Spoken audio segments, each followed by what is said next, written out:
Siyempre, viral na yung viral na itong statement ni Senator Erwin Tulfo na sabi niya kapag naghiring-hiringan itong mga didilis na ito na sila Madam Sayad, si Marco Tae, 'di ba? At sino pa si Madam Pia, Madam Damin 'yon. Maging si Madam Solar, alam ko yan ang mga pinatatamaan niya diyan no? Talagang ipapa-aresto nitong si Senator Sherwin, no? At walang patumpik-tumpik. Pero hindi ako diyan interesado. Mas interesado ako dito sa pag-uusapan natin. Hindi ako interesado. Okay din, pero ibig sabihin, hindi naman dahil sa alam kong alam ko kasi na hindi mangyayari. Unang-una, oo, kayang gawin talaga ni Senator Erwin yan. Gagawin talaga niya yan. Pero yung mga sinabihan niya, puro wagdo yan. Sino? Si Marco Tae? Diyos ko puruti, nanginginig na, nangingilid na nga ang luha Nung malamang ididimanda lang siya, nangilid na ang luha. Nagtanong pa sa isang abogado ni Inday Sayad at humihingi pa ng opinyon kung gaano pa raw ba tatagal kung sakali base sa proseso, mga ilang buwan pa siyang malaya. Abogado siya, hindi niya alam. What the heck? Tatanga-tanga talaga no, bobo. Di ba? Wala yan. Wag din. Sino? Si Madam 10K. Diyos ko po, Rudy. So, pero guys, dito ako mas interesado. Okay? So, napanood ko ang interview dito sa interview sa bilyonaryo sa The Insider, no? The Spokes. The Spokes. At nag-interview pa doon si yung manggagaway. Yung manananggal. Si Christy. Trixie pala, Christy tuloy. Naalala ko si Christy per minute what the heck. Si Trixie. So, nandun yung manggagaway, nag-i-interview, di ba? So, guest din si Din Mel at si Senator Sherwin, no? Pero eto guys, mas interesado ako. Ang sabi nito ni Senator Sherwin, kapag itong mga ito ay hindi dumalo itong 18 Marites, malamang niya yan, ipapakontempt.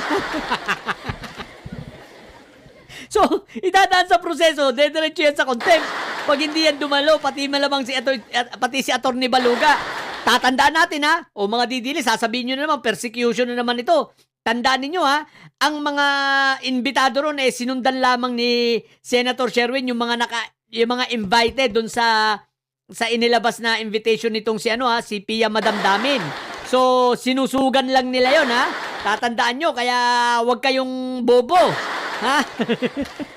Pero ito guys, ang sabi ni Senator Sherwin, kapag hindi dumalo itong mga 18 Marines at yung mga iba pang inimbitahan na mga na kagaya ni Baluga, ni Atty. Baluga, ipapakontempt. Ibig sabihin, naku po Rudy, mangungulungan dun sa Senado ng matagal-tagal itong mga ito. Tingnan natin. At tingnan rin natin dito natin makikita sapagkat ngayon, 3 na ang tinitimbang nitong mga hinayupak na itong mga didilis na ito, no? Una, yung pagtatalo ng magkapatid na may sayad. Yung isa pinapapunta, yung isa ayaw papuntahin.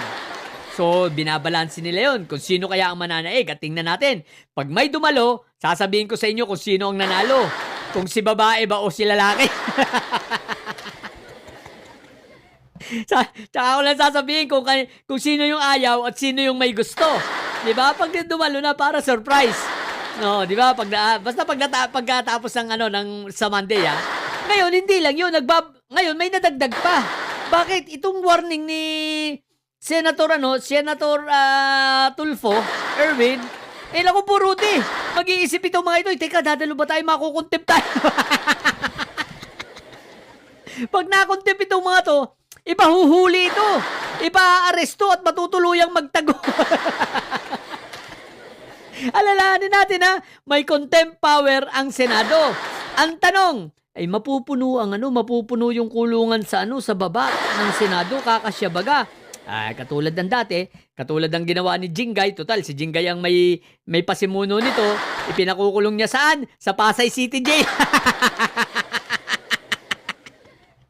At least, itong 18 Marites, makakapag-practice na. Hindi uso rito ang piyansa, Pag sila ay kinontempt, walang piyansa rito. Ang tanong, ano kaya? Si Atty. Baluga, palagay ninyo, dadalo kaya? Eh, syempre, walang piyansa ito eh. No bail ito. Dahil contempt ito, no bail ito. No? Hindi sila makakapagpiyansa rito. Ano sa palagay ninyo? Dadalo kaya si Atty. Baluga? Sa imbitasyon na ito, eh, nakita ko, narinig ko dun sa interview naman ni Ted Filon kay Mike Diferencia.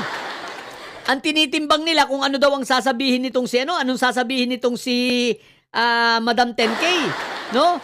Susulat daw sila at kung anong desisyon ni Madam 10K, yun daw ang susundin nitong sila Atty. Baluga at ng 18 Marites. Eh ngayon, itong si Madam 10K, syempre, ang susundin niyan, mamimili siya kung sino susundin sa dalawa. Kung pupunta ba o hindi. Diyan natin malalaman ngayon sa Lunes kung sino ang boss talaga. Kung si babae ba o si lalaki. Di ba? Lalaking may sayad ba o babaeng may sayad? Sino talaga sa dalawa ang nasusunod at tumitimon sa kanilang sa kanilang mafia. Okay? Sa kanilang organisasyon. So kung sino talaga ang may boses, no? At malalaman natin, okay? So yun nga. So nakakatawa guys ha. So dun ako mas excited.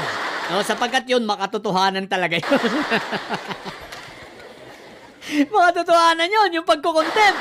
Yung mga ni Senator Erwin, bagamat kaya niyang gawin yun, pero baka malabo mangyari yun eh. Yung ihilahin niya, talaga ipapakulong niya, baka hindi mangyari yun eh. Pero etong contempt, yan talaga. Sigurado ako, sapagkat talagang ginagawa ng Senado yan. At tulad yan ng sinabi ko, pag ang napili nila yung hindi dumalo, ay naku po, Rudy. Contempt sila. Ang tanong, pero may proseso pa yata subpena, tapos isosyokos, then contempt. Ganun eh. Yun ang natatandaan ko ha. Isosyokos muna. Tapos contempt. Okay. So, doon pa rin ang suma total ng contempt pa rin. Ngayon, ang tanong ko, teka lang.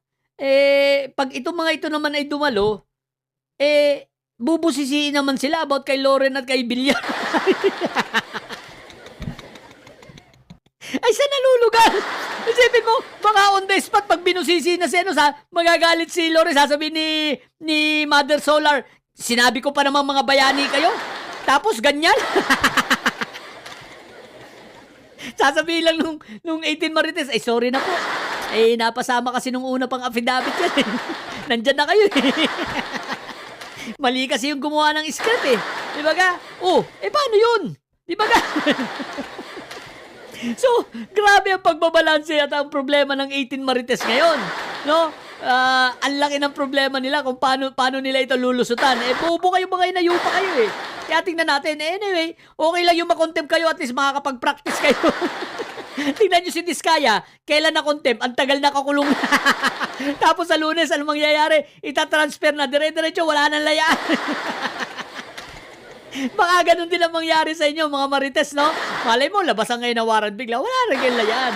Pero at least ito, wala nang layaan si Carly Diskaya, dire-diretso na sa Lunes.